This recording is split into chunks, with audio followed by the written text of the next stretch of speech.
The honourable member for River Heights. Madam Speaker, I table graphs which show the declining commercial harvest of walleye on Lake Winnipeg and the increasing proportion of small walleye. The small walleye caught are not mature, and only half the female-sized walleye are mature. As the 2011 Quota Task Force review says, ideally 1 to 2 years of maturity should pass before the fish become vulnerable to the fishery. But in Manitoba this year, about 80% of the fish being caught were immature. Catching young fish is putting the Lake Winnipeg walleye fishery in danger. To ensure better management of the fishery, I asked the Minister, when will she have the eco-certification of the fishery of Lake Winnipeg completed?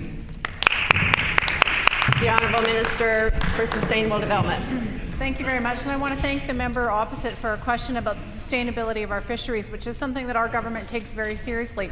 The former Minister of Sustainable Development had moved on mesh sizes, and we are working towards ensuring that we do have sustainable fisheries and that our fish stocks are well maintained for now and future generations of our fishery.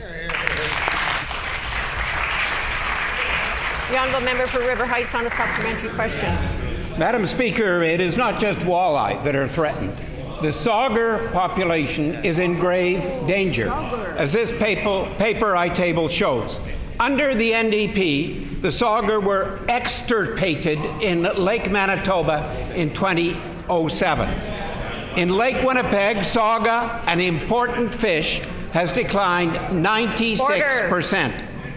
I ask the Minister, is her Conservative government going to be like the NDP and have sauger extirpated from Lake Winnipeg on her watch, or is she going to deliver as soon as possible a recovery plan for Lake Winnipeg sauger and move rapidly to eco-certify the Lake Winnipeg fishery to save the sauger and the walleye in the lake?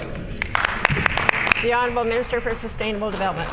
Well, I can assure the member opposite that we will not do like the NDP and ignore the science when it comes to our fisheries and the sustainability of our fisheries.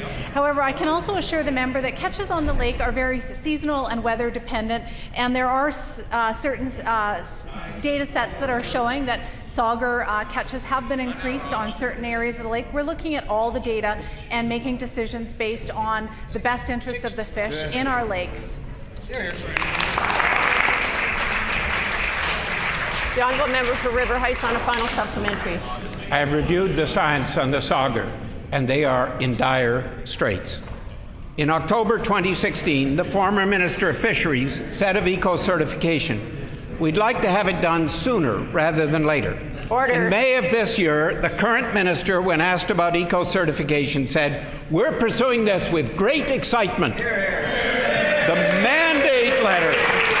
mandate letter to the First Minister of Fisheries was to develop a credible strategy for fisheries certification.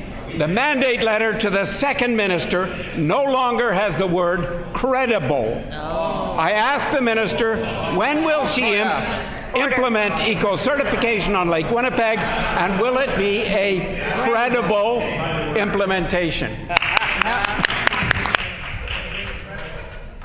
Order.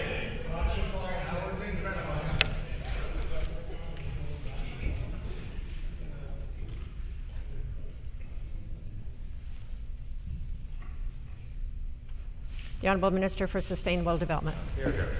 Thank you very much, Madam Speaker. And while members opposite are busy counting the adjectives in my mandate letter, we're busy looking at the fisheries and ensuring that we have a sustainable fishery for all Manitobans. We will not ignore the scientists like the former NDP government. We will not ignore international bodies who are talking about the sustainability of our fishery. We are taking action to ensure that we do have sustainable fisheries here in Manitoba.